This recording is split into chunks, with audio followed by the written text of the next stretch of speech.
Hello everyone, hello, and happy 9/11 to all of you. All right, so first of all,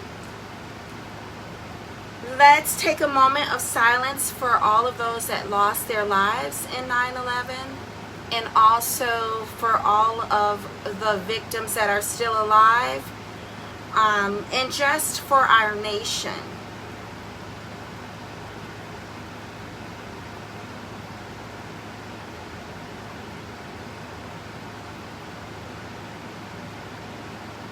Okay, so that was our moment of silence.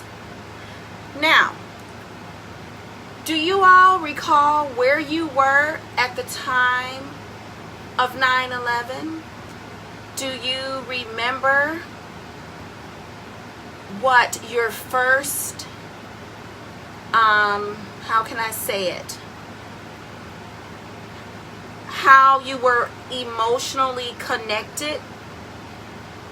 Well, first of all, let's toast. This is champagne. I am on my way to a 9/11 event that I must attend. It started at 2 o'clock, but I'm always late. That's why I'm not having a funeral for myself, right? Okay, so story time. I remember exactly where I was and my emotional state of mind. So I was at work, and at the time I worked in Chicago for, I was like one of those specialists, child care specialists, where if parents needed help paying for child care, I was one of those. Or was I? No, I was IT help desk. I had been promoted to IT help desk coordinator. All right.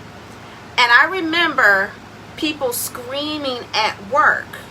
And then this announcement came on the intercom stating, hey, everyone, we're going home. Okay? And then that's when they announced that the Twin Towers had been attacked. Right? We're like, what? And at the time, my son was 3 and my daughter was 1. This marks the 20th anniversary of the 9/11 horrific incident. Okay? And my daughter was 1. My emotional state of mind was, oh my God, I got to get my babies. My babies, they're at daycare. Now, to give you a mental map of where I worked, the location, I was about, I want to say 14 blocks from the Sears Tower. And as some of you may remember, there was a third plane allegedly that was going to be heading towards the Sears Tower. And that's why we were told that we need to evacuate and go home. So mentally, I was a wreck. I was just like, oh my God. And my children's daycare was 30 minutes from where I worked. And my family, my grandmother, my aunts and uncles and all of them, they lived about 5 blocks from my children's daycare. So I called my grandmother, bless her soul, she's no longer with us. And I called their father. And so he said, don't worry, I'm going to pick them up now. And so he said, I'll meet you at your grandmother's.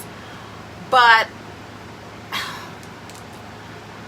every year around this time, I just get emotional because it's a sad case. I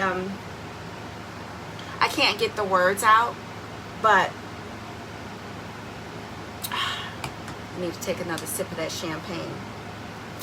But at this time, I do want to salute our troops, right? I want to salute our troops, and I just want to thank my family members that served in the military, and I'm going to call their names out. First of all, my Aunt Frances, who's no longer with us, she served in the Army. I don't know if she was a captain, lieutenant, or general, but Aunt Frances. And then there's my Aunt Mickey. She was also in the Army. And my Aunt Carol, who was also in the Army. And then my Uncle Carlos, who retired from the Air Force, and Uncle Carl, who retired from the Air Force. All of those members are on my family side.